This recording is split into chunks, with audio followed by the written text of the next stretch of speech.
let's introduce our guest. He is Izuchukwu Oboko. Good morning. He's a legal practitioner. Good morning, and he's glad to have you on the program. Good morning. It's a pleasure to be back. Yeah, welcome back. Welcome I missed the national grid collapse. You did. Congratulations. Well, it's so good to have you back. Welcome. All right. I'm sure you heard a couple of our discussions, but let's start off with the meeting between the federal government and Labour. What are your projections? Do you see any light at the end of the tunnel, or do you see a deadlock meeting? I see. I'm sorry to cut you short. Let's quickly take this call. We have Monday from Benue, yes. From Benue State. Good morning, Monday. Quickly, in less than a minute. Good morning, sir. Good morning. Go ahead. Please, I want to comment on the IMF suggestion to all these African countries. This one. Yeah, go ahead. Must our leaders continue to listen to IMF and World Bank? They should approve the policy that will enhance the betterment of the citizens. Should be the one that will be taken from IMF and the World Bank, please. This is my take, please. Thank you. Thank you very much, Monday. Over to you, Izuchukwu Oboko. Oh, great. Whether I see a light at the end of the tunnel, yes, I would say yes. But how bright would this light be? That is what. that's another issue for discussion. For me, I am saddened by this entire occurrence because countries who really want development, and indeed any government that wants development, will prioritize education. This issue between federal government and ASU is well over a decade, if not over 2 decades. And it's important for the federal government to do all in its power to ensure that these issues are arrested, or at least substantially so. Now. Why is it, Chukwu? Is it federal government versus ASU or federal government versus the NLC? NLC. Is the NLC? Yes, and the bone of contention is the reversal of the price of fuel. So let me give you context here. Front page of the Punch, House of Representatives warn of unrest as federal government and Labour meeting end in a deadlock. And the writer says government plans fresh meeting with union leaders as reps demand petrol price review. So now that you have context for this story, what now is your take? Oh, okay. My apologies. I thought I heard ASU and federal government. No, not at all. All right. So for ASU and Nigeria Labour Congress, I believe that when you are negotiating with a government that has all the powers, NLC is the weaker party here. There is almost nothing they can do except strike and all that. And the federal government can still go to court as they have in time past to obtain order to prevent NLC from embarking on strike and all of these things.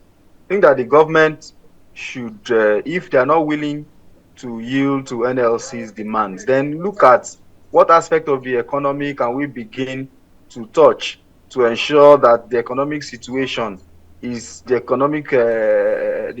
harsh economic situation, the burden it places on the worker is lessened by the day. That's what I would expect the federal government to do if they are not willing to yield anymore to NLC's demand. And they should communicate this to NLC that, look, these are the things we intend to do.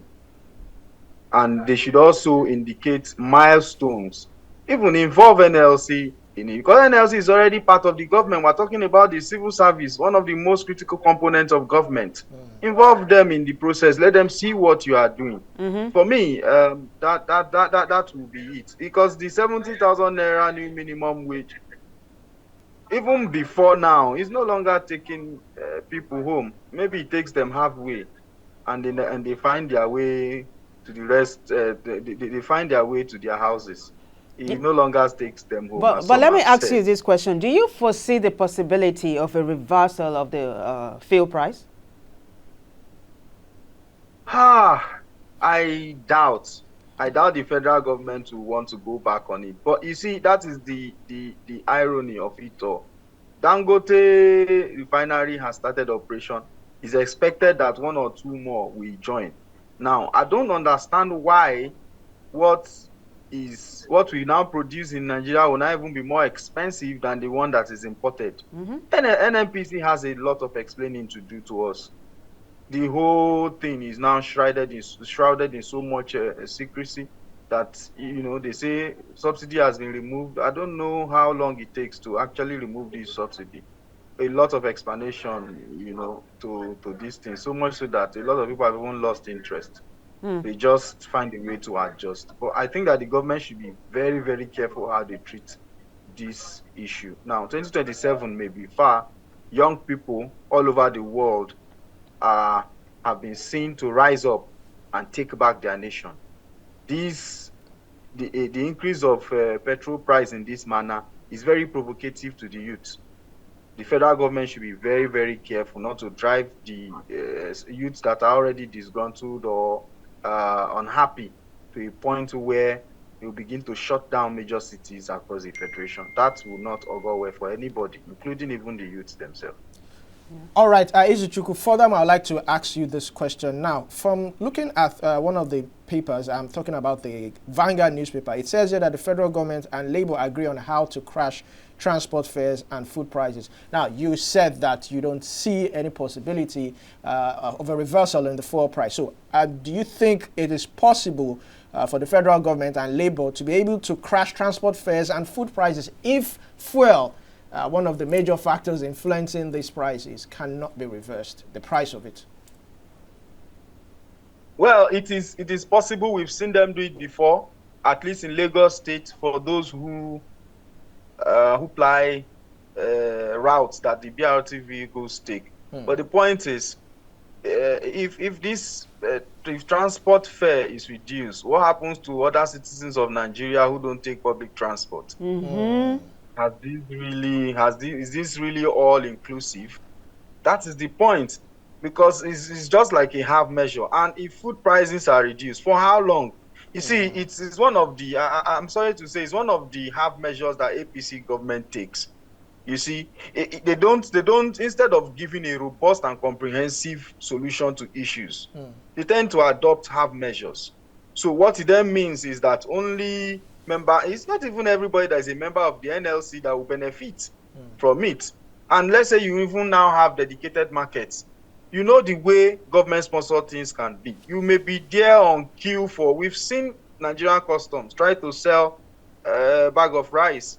We know how that eventually turned out. So these are some of the issues. The best thing to do is, whatever difficulty the government is having, just try and reduce that fuel price. That way, it affects every other thing across board. It affects every other thing across board. And a larger number of Nigerians, all Nigerians, will also benefit. And in all of this, sometimes when some of us sit down to meditate, it just doesn't make sense to us how something in our own country, it's not like we're importing it, something in our own country that we generate in our own country will be causing us so much pain. Across several governments, there is a lack of integrity somewhere. Something is definitely wrong somewhere. And I hope that the Bola Tinubu government will get it right once and for all. Izuchukwu, earlier on you said 2027 is just around the corner and that this administration should either get their acts together or just risk the youths taking their country back. But how will the youths take their country back? It must be through a political party. On that note, let me draw your attention to this major headline on the front page of The Guardian. It says, opposition in disarray as internal crisis batter PDP, LP, NNPP. These are the major oppositions. Now, if they are suffering internal wrangling, how do you now take back government from the incumbent, which people are not very happy with? Yes, so there's a lot of possibilities. It's normal for organizations, for members of an organization to have disputes. Now, 2027 may be around the corner, but you see, all of these opposition parties may wake up tomorrow and announce that they have resolved their issues and are better poised to face 2027 together. You see, nothing unites a people more than suffering. A wise man once said, I can't remember his name now, nothing unites a people more than suffering. Across several parts of the country, if not almost all parts of the country, nobody is buying fuel cheaper. In fact, those in remote area are even paying way more for than those in the city. Nobody is buying bread cheaper. You see, so everybody is affected by the same thing. That's one. The political parties, like I've said, may find a way to resolve their issues. Then new political parties may arise and there may be alliances, you know, with the different factions that exist. Ultimately, the Nigerian people will then have to decide. My worry is even not with the Nigerian people deciding. My worry really is with the electoral process. How transparent will the electoral process be? Will we still have incidents of people cutting away ballot boxes, electoral violence, voter suppression, you know? And these things happen without consequences. We know how it played out in Lagos, where a particular section of the country were threatened not to come out. It was not just that they threatened, the police became the public relation officer of the person, the very popular person who threatened, instead of arresting this person. And on the day of election, who's this person? Terrible things happen. Yeah.